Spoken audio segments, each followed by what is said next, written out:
اس نے ادا کیا ہے۔ تیسرا سبب اللہ تعالیٰ کے غفور الرحیم ہونے کا غلط مطلب ہے۔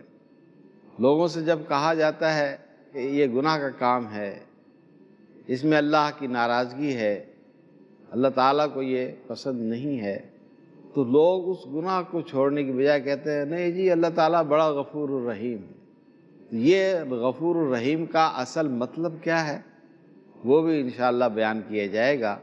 تو یہ غفور الرحیم کا غلط مفہوم بھی اس نے بھی لوگوں کو بے عمل اور بد عمل بنا رکھا ہے۔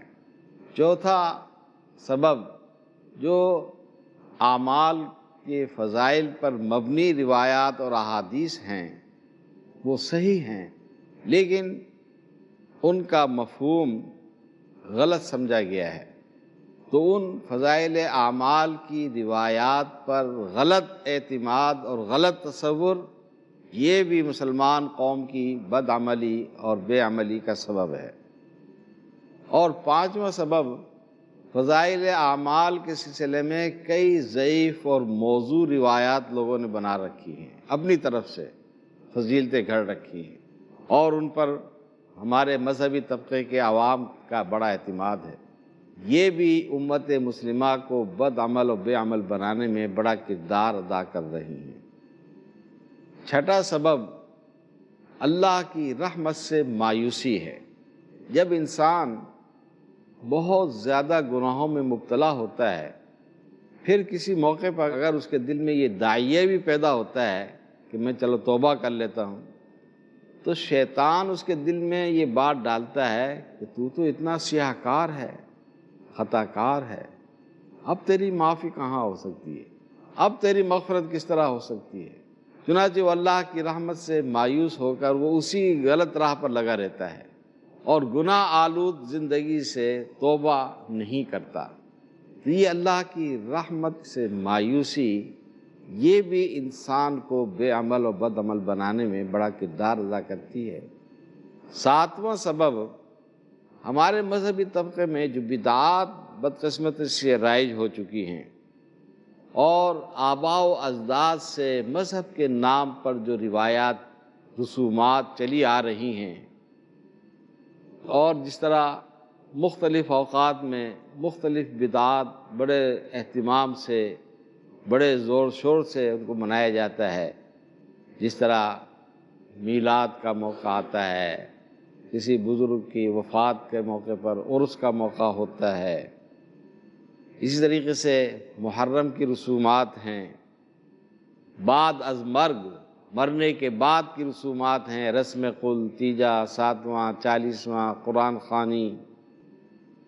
یہ بدعات اور غیر اسلامی رسومات جن کا اسلام سے کوئی تعلق نہیں ہے، لیکن ہمارے مذہب سے وابستہ عوام کا سارا اعتماد ان بدعات پر عمل کرنے میں ہے، ان رسومات کو اختیار کرنے میں ہے۔ تو اس نے بھی اس مسلمان قوم کے اندر بڑا اہم کردار ادا کیا ہے، ان کو بگاڑنے میں، ان کو خراب کرنے میں۔ 8ویں نمبر پر جو بدعات سے اور شرک سے بہت حد تک اللہ نے ان کو بچا رکھا ہے، اور اللہ تعالیٰ نے ان پر یہ احسان فرمایا ہے کہ ان کو عقیدہ توحید کی صحیح سمجھ عطا فرما دی ہے، اور اس توحید کے عقیدے پر وہ الحمدللہ گامزن ہیں، اور شرک سے اور مشرکانہ عقیدوں سے اللہ تعالیٰ نے ان کو محفوظ رکھا ہوا ہے۔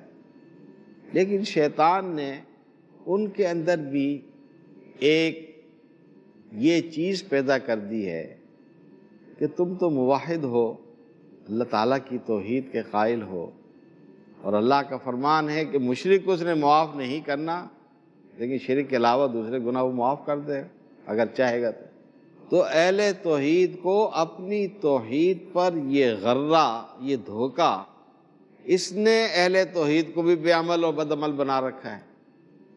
تو گویا شیطان کی وجہ سے یہ عقیدہ بھی مسلمانوں کے ایک طبقے کو گمراہ کرنے میں، اخلاقی کوتاہیوں میں مبتلا کرنے میں بہت حد تک کردار ادا کر رہا ہے۔ اسی طریقے سے کچھ اور بھی عقیدے ہیں کہ مسلمان نماز روزے کی تو کچھ نہ کچھ پابندی کرتا ہے ایک طبقہ مذہب سے جو وابستہ ہے، لیکن اپنی نمازوں اور روزوں پر ان کو اتنا اعتماد ہے، شیطان نے ان کو اپنی نمازوں اور روزوں پر اور کچھ دیگر مذہبی اعمال کے بجا لانے پر اس مغالطے کا شکار کر دیا ہے کہ بس یہی کافی ہے تمہارے لیے، اس لیے وہ حقوق العباد کی ادائیگی میں بہت کوتاہی کرتے ہیں، اور حقوق العباد کی ادائیگی کا وہ اہتمام اس طرح نہیں کرتے جس طرح نماز روزے کی ادائیگی کا اہتمام کرتے ہیں۔ یہ اخلاقیات کی کمی اور صرف نماز روزوں پر اعتماد اور حقوق العباد سے کوتاہی، یہ بھی انسان کو، مسلمانوں کو بے عمل اور بد عمل بنانے میں اپنا کردار ادا کر رہے ہیں۔ تو یہ چند اسباب ہیں جس کی وجہ سے مسلمان قوم اصلاح کے لیے تیار نہیں ہو رہی ہے اور عملی، بے عملی اور بد عملی میں دن بدن بڑھتی چلی جا رہی ہے اور زیادہ سے زیادہ پستی کا شکار ہوتی چلی جا رہی ہے۔ اب ہم تفصیل سے ان چیزوں پر روشنی ڈالتے ہیں کہ ان کے بارے میں یہ جو اسباب بیان کیے گئے ہیں، ان کے بارے میں مسلمان کو کیا صحیح عقیدہ رکھنا چاہیے تاکہ وہ صحیح، پکا، سچا، مخلص مسلمان بن سکے، جہاں وہ ایک طرف عبادات کا اہتمام کرنے والا ہو، نماز روزوں کی پابندی کرنے والا ہو، دوسری طرف وہ اخلاقی اقدار و روایات کا بھی پابند ہو، اور اسلام نے جو اخلاقی تعلیمات کے نمونے پیش کیے ہیں اور رسول اللہ صلی اللہ علیہ وسلم کا اسوہ حسنہ بھی ہمیں بتلاتا ہے، اس کو بھی وہ اختیار کریں اور اس طرح وہ کامل مسلمان بنیں اور کامل مسلمان کا نمونہ لوگوں کے سامنے پیش کریں۔ ادخلوا فی السلم کافہ، اسلام میں مکمل طور پر داخل ہو جائیں، یہ نہیں آدھا تیتر آدھا بٹیر، کچھ رسومات پر عمل کر لیا اور کچھ کی پرواہ نہیں کی۔ یہ اس لیے ان عقیدوں کو سمجھنا اور اس کے بابت صحیح تصور رکھنا، یہ اپنی اصلاح کے لیے، دین کی اصلاح کے لیے بھی اور دنیا کی اصلاح کے لیے نہایت ضروری ہے۔ اور اگر مسلمان اپنے ان عقیدوں کو درست کر لیں، ان کے عقیدے صحیح معنوں میں درست ہو جائیں، ان تمام اسباب کے بارے میں جس کی طرف اشارہ کیا گیا ہے، تو مسلمان اخلاقی لحاظ سے بہت بلند مقام حاصل کر سکتے ہیں۔ اور جب تک مسلمان ایک طرف ایمان و تقوی کی دولت سے آراستہ نہیں ہوں گے اور دوسری طرف اخلاقی اقدار و روایات کو بھی نہیں اپنائیں گے، اس وقت تک مسلمانوں کی یہ پستی ختم نہیں ہو سکتی اور وہ اپنی عظمت رفتہ کو حاصل کرنے میں کامیاب نہیں ہو سکتے۔ تو اس لیے اب اس پر تفصیل سے انشاءاللہ روشنی ڈالی جاتی ہے۔ جہاں تک میں نے اشارہ کیا ہے، اب کچھ وقت کے لیے ہم وقفہ کرتے ہیں اور اس بریک کے بعد، اس وقفے کے بعد انشاءاللہ دوبارہ ہم حاضر ہوئیں گے اور اس موضوع پر اللہ تعالیٰ کی توفیق سے روشنی ڈالیں گے۔ وآخر دعوانا ان الحمد للہ رب العالمین۔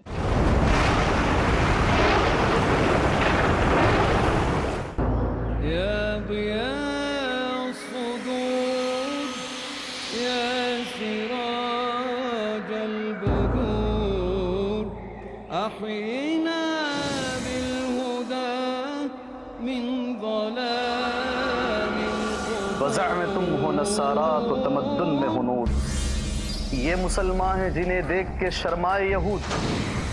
یوں تو سید بھی ہو، مرزا بھی ہو، افغان بھی ہو، تم سب کچھ ہو، بتاؤ تو مسلمان بھی ہو۔ محترم ناظرین، مسلمان کو مسلمان بنانے کے لیے وہ اخلاق و صفات جو رحمان کو پسند ہیں بتانے کے لیے میں آپ کا دینی بھائی حافظ عبدالقدیر عمری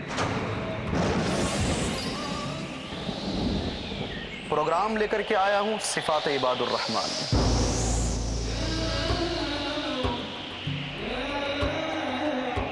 دنیاوی غفلت سے بیداری کے لیے ضروری ہے کہ ہر مسلمان پرکھے شریعت کی کسوٹی پر اپنا ایمان۔ عباد الرحمان، ہر سنیچر رات 8:30 بجے اور دوبارہ دوپہر 1 بجے انڈیا میں peace T V Urdu per.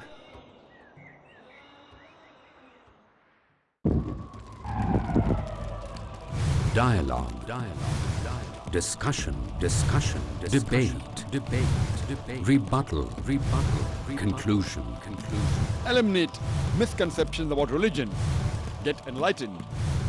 Witness Dr. Zakir Naik in a battle of words in Crossfire. ہر اتوار رات 8:30 بجے اور دوبارہ صبح 8:30 بجے انڈیا میں پیس ٹی وی اردو پر۔ شیخ عبد الہادی عمری ڈالیں گے روشنی۔ دین کو سمجھنے کے مؤثر، مفید اور فرسٹ ہینڈ جو ذرائع ہیں ان میں سے قرآن کے بعد حدیث یہ مؤثر ذریعہ ہے۔ باتیں اللہ کے رسول صلی اللہ علیہ وسلم کی۔ نبی کریم صلی اللہ علیہ وسلم نے صفائی، پاکیزگی کا جو تصور پیش کیا، آج پوری دنیا جو تصور پیش کر رہی اس سے بہت آگے کا تصور ہے۔ کامیابی اور اصول کی۔ جب حدیث میں ایک چیز کلیئر ہو گئی، فل اسٹاپ، آپ کو کسی کی کوئی اوپینین کی اب ضرورت نہیں ہے، کیونکہ نبی نے جو فرما دیا وہ حرف آخر، تاکہ ہر دور میں مسلمانوں کو ملے صحیح دین رب کے کرم سے۔ حدیث کہہ رہی ہے جائز ہے، جائز ہے، بس ختم۔ آؤ حدیث سمجھیں، ہر پیر، بدھ اور جمعہ شام 7 بجے اور دوبارہ صبح 11:30 بجے انڈیا میں پیس ٹی وی اردو پر۔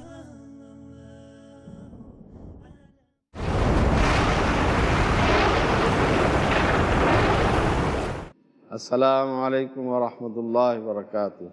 عقیدہ شفاعت کے بارے میں یہ اشارہ کیا گیا ہے کہ رسول اللہ صلی اللہ علیہ وسلم ایک تو شفاعت کبریٰ قیامت کے روز فرمائیں گے، یہ صحیح احادیث سے ثابت ہے، جس میں تمام انسانوں کے لیے گویا سفارش ہوگی، تمام انسانوں کے لیے شفاعت ہوگی۔ اور دوسری شفاعت آپ اپنی امت کے لیے فرمائیں گے۔ جو شفاعت کا تصور ہے، ہمارے واعظ حضرات نے اور خطباء حضرات نے یہ عوام کے سامنے اس طرح پیش کیا ہے کہ تم جو چاہو عمل کرتے رہو، رسول اللہ صلی اللہ علیہ وسلم امت محمدیہ کی شفاعت فرما کر سب کو جنت میں لے جائیں گے۔ یہ تصور یکسر غلط ہے۔ رسول اللہ صلی اللہ علیہ وسلم یقیناً اپنی امت کی شفاعت فرمائیں گے، اور اس کی تفصیلات صحیح احادیث میں موجود ہیں۔ ہم اس وقت نہیں جاتے تاکہ زیادہ مزید طوالت نہ ہو، ہم اس ضروری پہلوؤں کو بیان کرنا چاہتے ہیں جس کا ہمارے موضوع سے تعلق ہے۔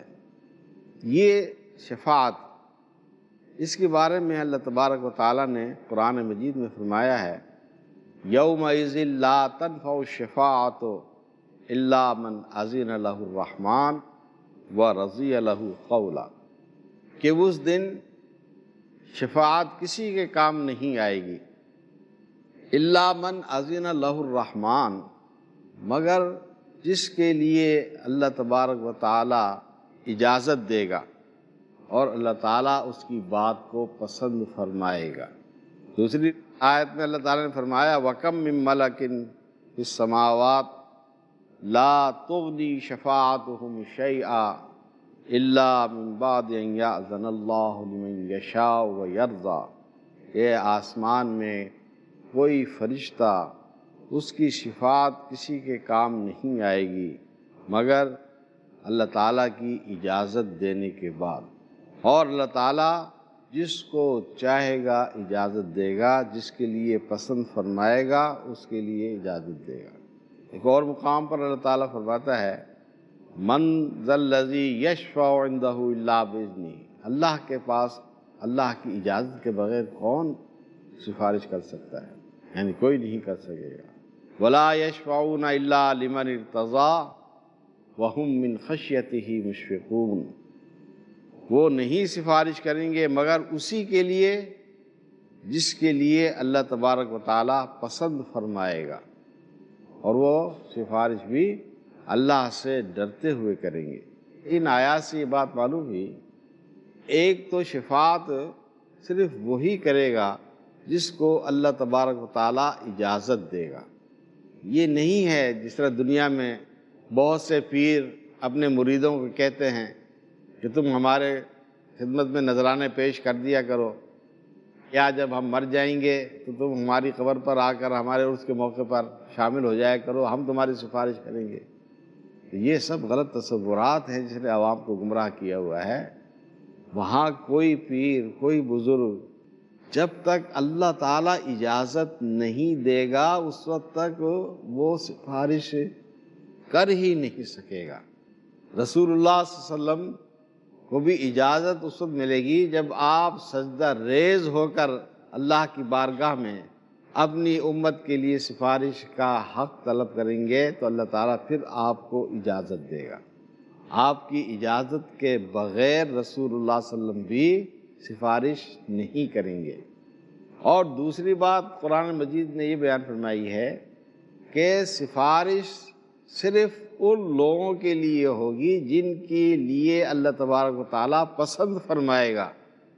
کیوں؟ اس کی وجہ بھی اللہ تعالیٰ نے قرآن مجید میں بیان فرمائی ہے، یعلم ما بین ایدیہم وما خلفہم ولا یحیطون بہ علما، کہ انسانوں کے عملوں کو صرف اللہ تعالیٰ ہی جانتا ہے اور اللہ کے علم کا کوئی احاطہ کر نہیں سکتا۔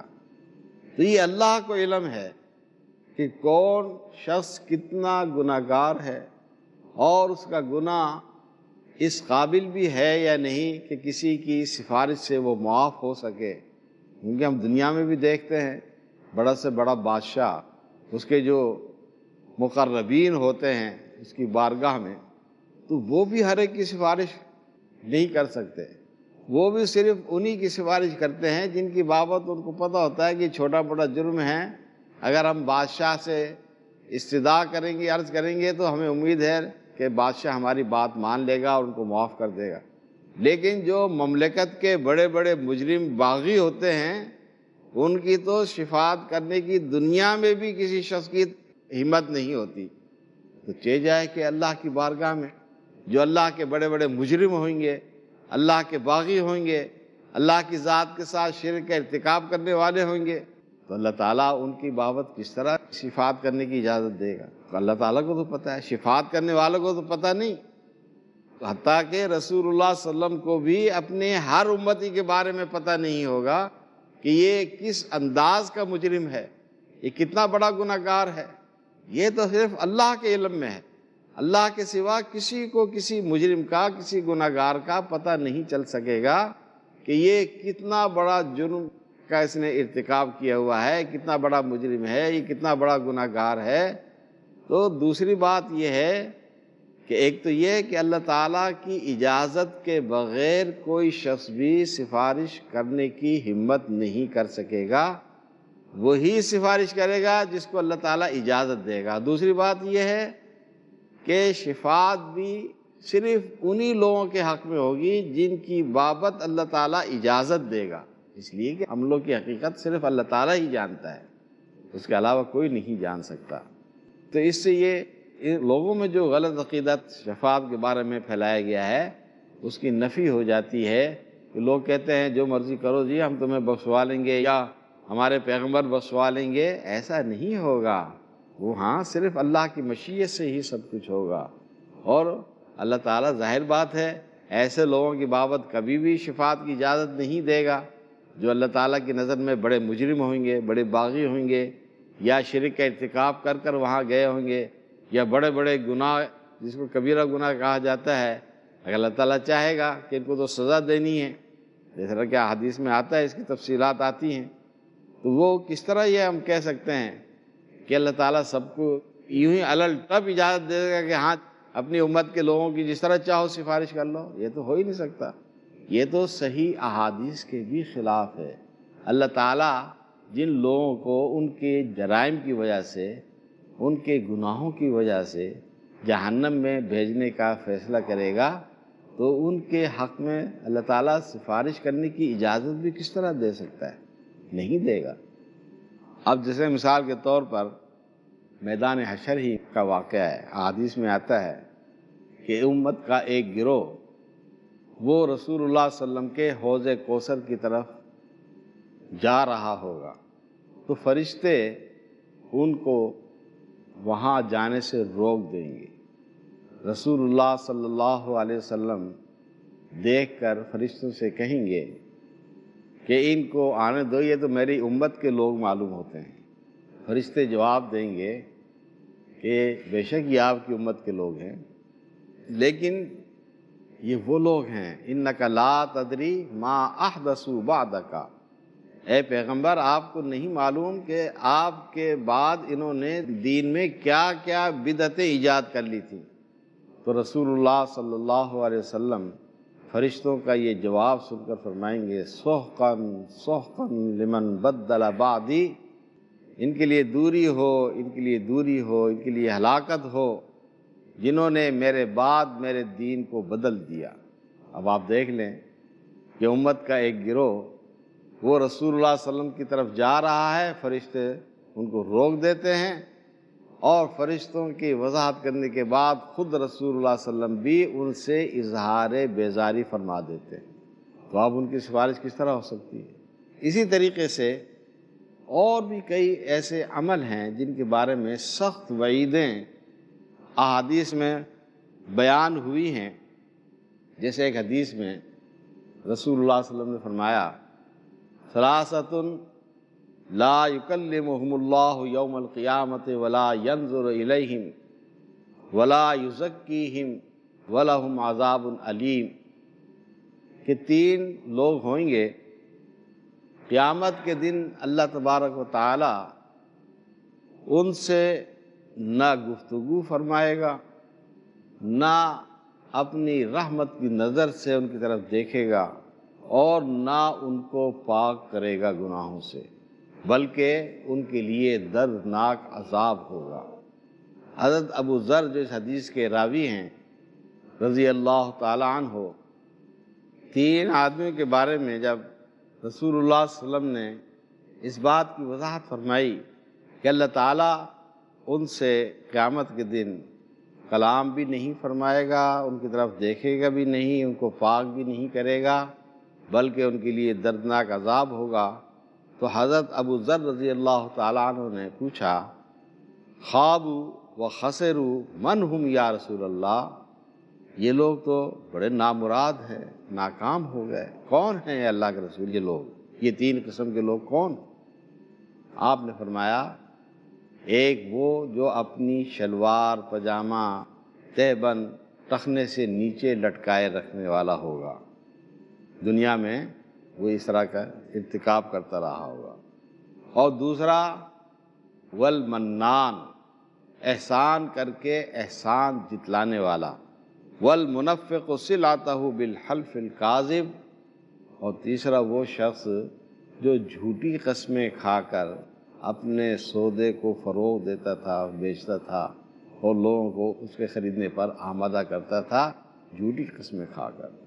تو یہ تین شخص، ان کے بارے میں کتنی سخت وعید اور کتنی وضاحت سے ہے کہ اللہ تعالیٰ نے ان کو معاف نہیں کرنا بلکہ ان کے لیے دردناک عذاب ہے۔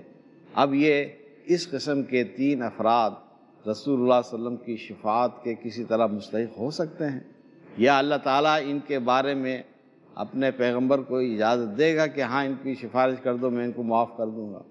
ایسا نہیں ہوگا، بلکہ ان کو اللہ تعالیٰ عبرتناک سزا دے گا۔ اگر معاف بھی کرنا ہوگا تو سزا دینے کے بعد ان کو معافی ملے گی۔ باقی گفتگو انشاءاللہ آئندہ کریں گے۔ وآخر دعوانا ان الحمدللہ رب العالمین۔